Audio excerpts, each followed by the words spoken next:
Okay, so you've heard me mention a few times about maximizing our ventilation opportunities. So we're going to use an example of someone who's completely unresponsive here.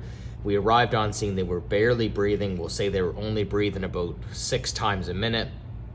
Very shallow, ineffective breaths. Their oxygen saturations were extremely low, 85%.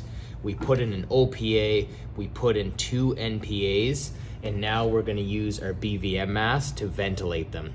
So I'm ensuring I have a good seal here over the nose and the mouth, doing my CE clamp. If I have the personnel available, I'm going to do the double CE clamp,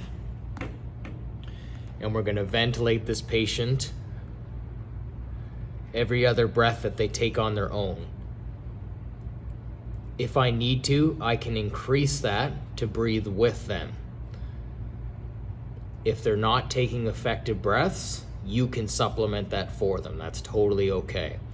Again, we're doing 1 breath over 1 second. We're only squeezing about half the bag, just enough to see our chest rise and fall. We don't want to over-ventilate the patient. This has been proven harmful. And when we do ventilate the patient, we don't want to over-squeeze the bag, because that is delivering too much oxygen, too much air to their lungs. Only about half the bag. Another little tip is, if you are told to squeeze that bag once every 5 seconds, once every 6 seconds, whatever it may be, if you're designated to that, you can use your fingers on the BVM mask to count. So while I'm maintaining that seal, 1, 2, 3, 4, 5.